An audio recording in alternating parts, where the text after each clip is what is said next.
Bon vendredi tout le monde, merci d'être là, merci.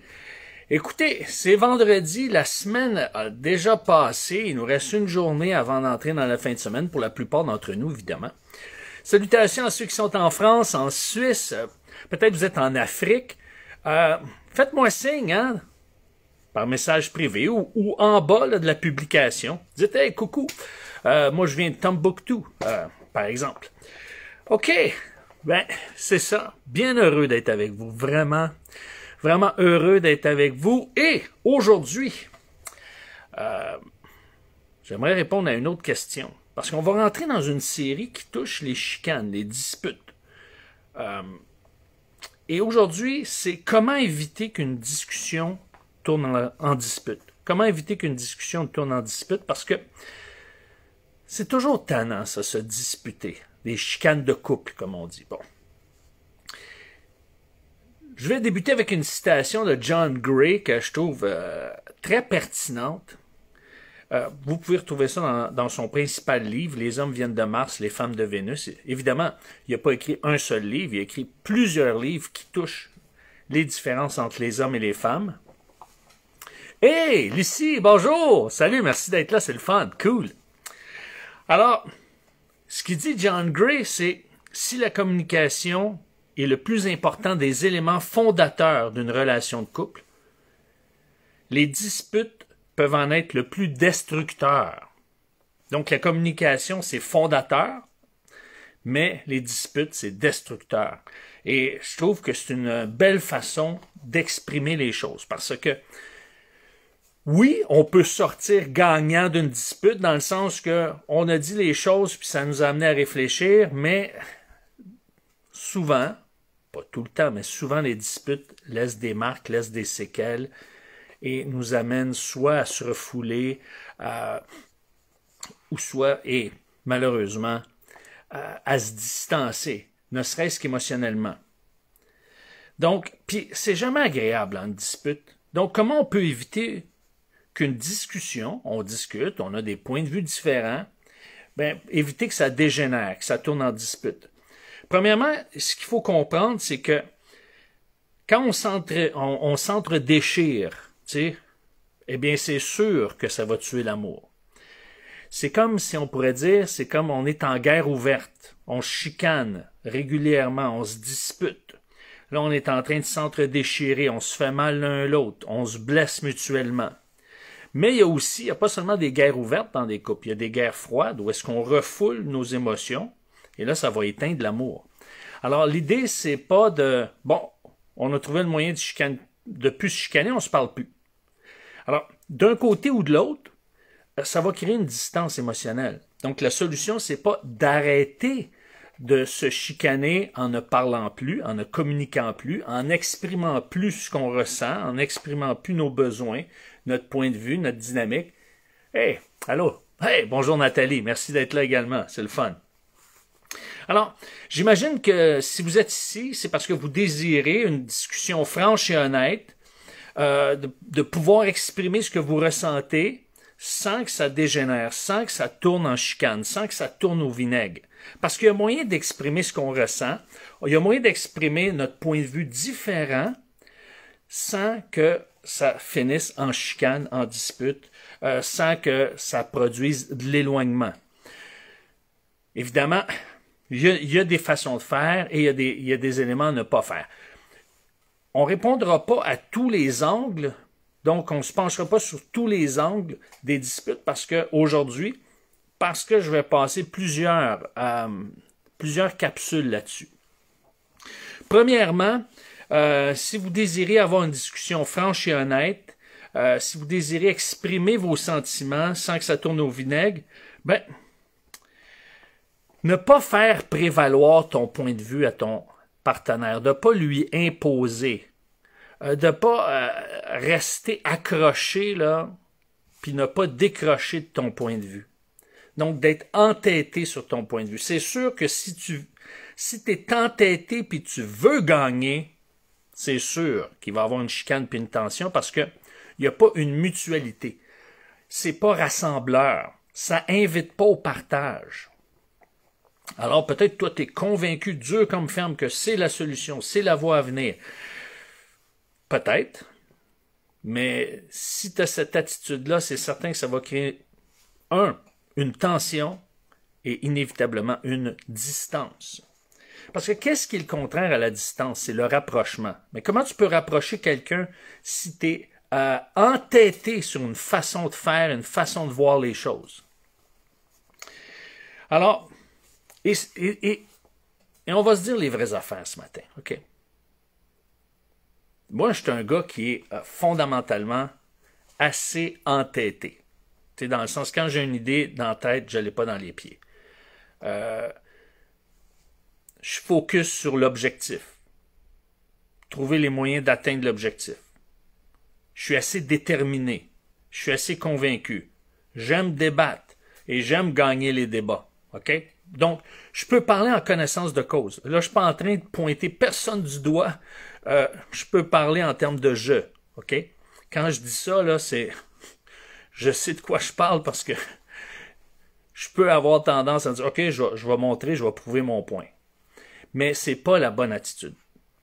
Donc, quand ce mécanisme-là entre en moi, bon, il y a des fois que c'est des discussions légères, tu sais, comme, bon, une discussion entre les Canadiens, puis de Montréal, puis les sénateurs d'Ottawa. Bon, moi, je prends pour les sénateurs, mais je dois admettre que, pour une fois, depuis je dirais, les 25 dernières années, les Canadiens jouent bien. Bon, je dois l'admettre.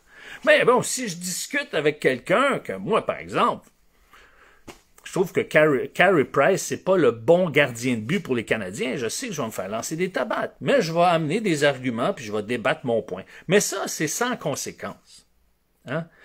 C'est pas, quand je discute avec des amis ou des collègues de Carey Price, mais c'est sans conséquence, tu sais, dans le sens que c'est pas parce que, pour moi, Carey Price, c'est un bon gardien de but, mais c'est pas le gardien de but pour les Canadiens de Montréal. Bon, ben, on a le droit de pas être d'accord. Mais c'est pas le même effet que de dire, ben, regarde, on va investir, je sais pas moi, 10 000 $ pour rénover la cuisine. Ça n'a pas le même impact.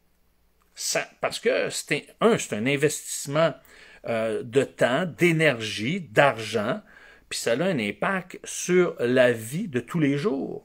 Alors, voyez-vous qu'il y a des discussions qui ne valent pas la peine qu'on tienne son bout, que ça vaut pas la peine d'aller. Est-ce que ça vaut vraiment la peine? Est-ce que de tenir son bout vaut vraiment la peine? Est-ce que ça vaut la peine de créer une tension, une distance relationnelle? Et ça vaut la peine de vérifier ça. Maintenant, pourquoi je vous parle de ça? Parce que quand on veut prévaloir à tout prix notre point de vue, souvent, tu sais, là on est dur, on est ferme, on est insistant. Et comme je vous dis, je parle en connaissance de cause. Mais si je suis honnête, là, il y a souvent une peur qui se cache derrière.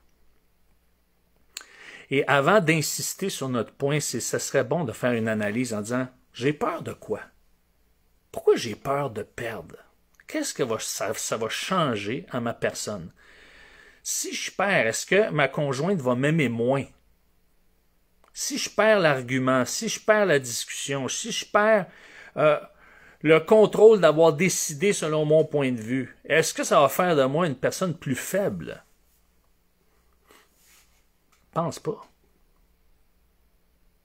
Ça prend énormément de force pour être capable de s'adapter à une autre personne. Alors, donc, à chaque fois qu'on veut prévaloir notre point à tout prix, notre façon de faire, c'est quasi inévitable que qu'est-ce que ça va créer? Soit une dispute ou soit un refroidissement. L'autre personne va décrocher. Okay?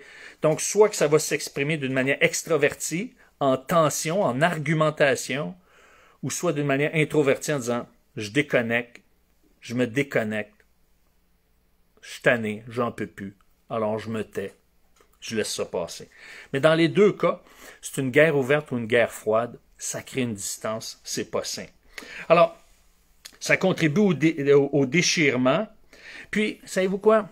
À chaque fois qu'on tient notre bout, là, juste pour gagner notre point, bon, on ne contribue pas à garder uni ce qui a été uni.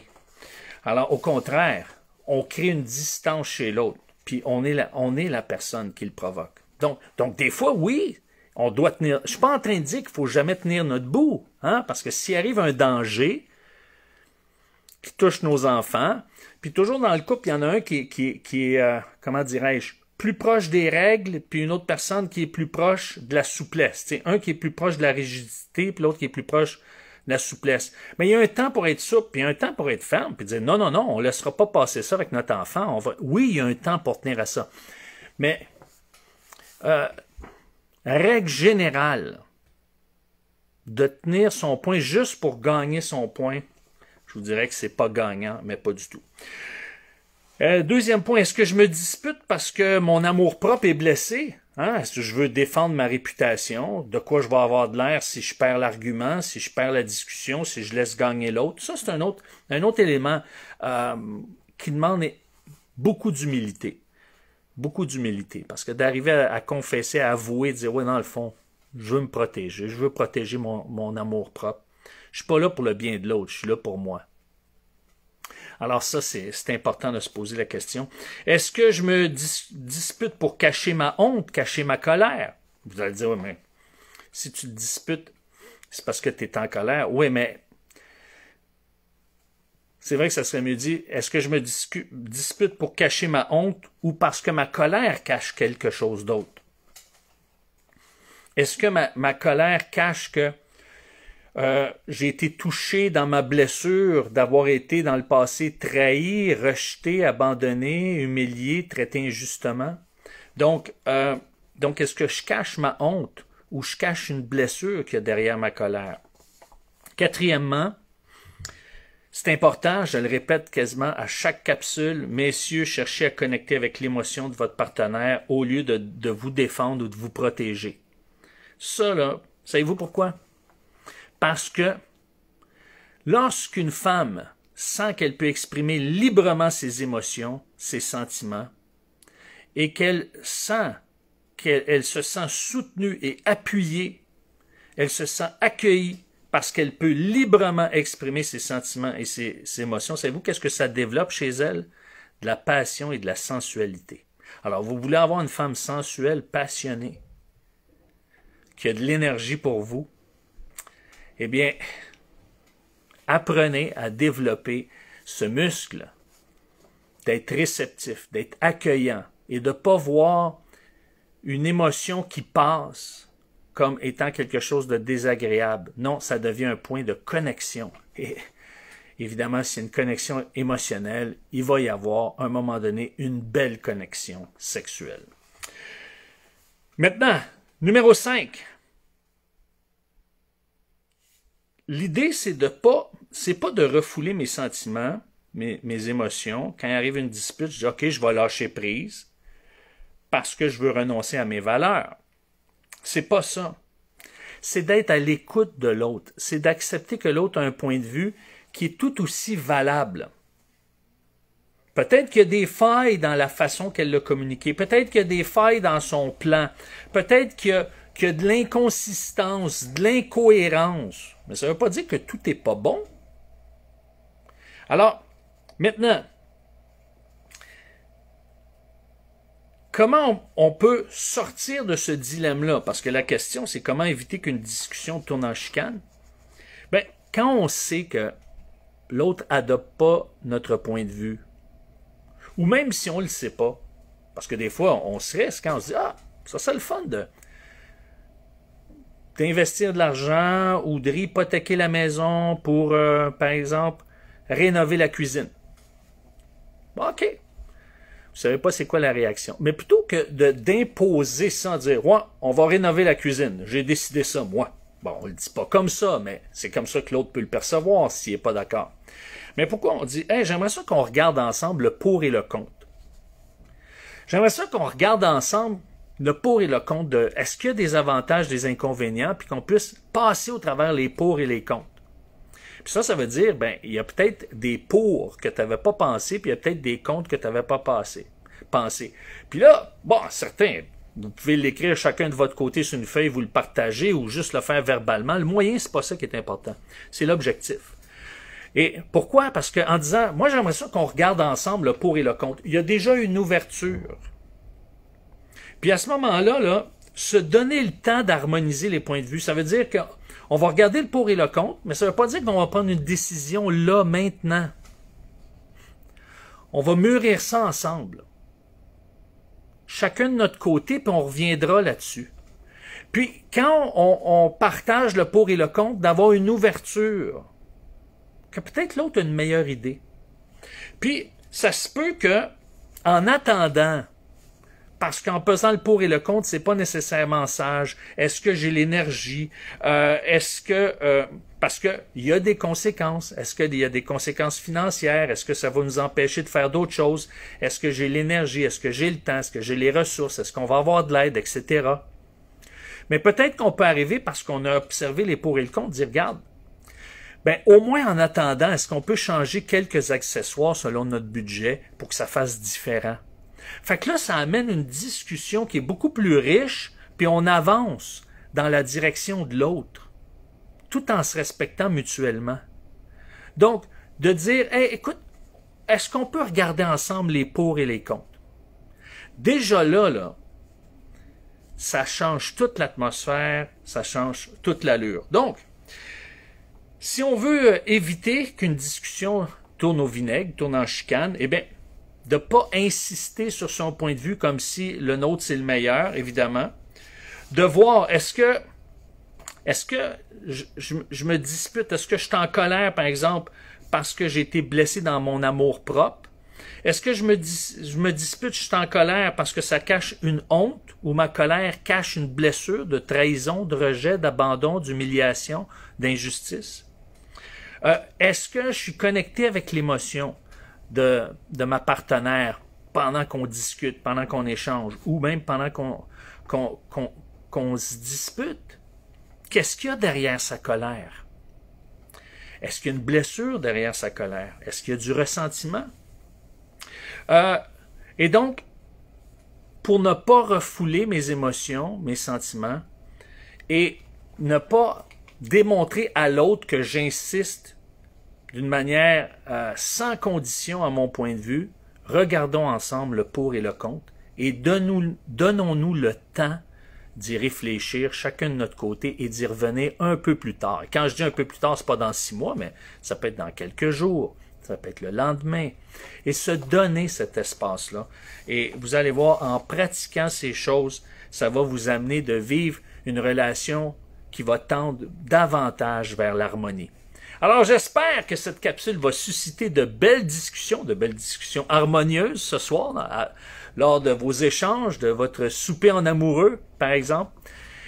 Et quoi qu'il arrive, moi, je vous souhaite une bonne fin de semaine en harmonie, en amour et dans une meilleure communication. Alors, on se revoit lundi.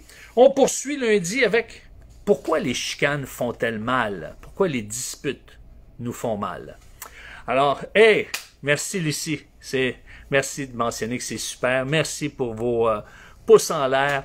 Et moi, je vous dis pouces en l'air pour la fin de semaine. Ciao!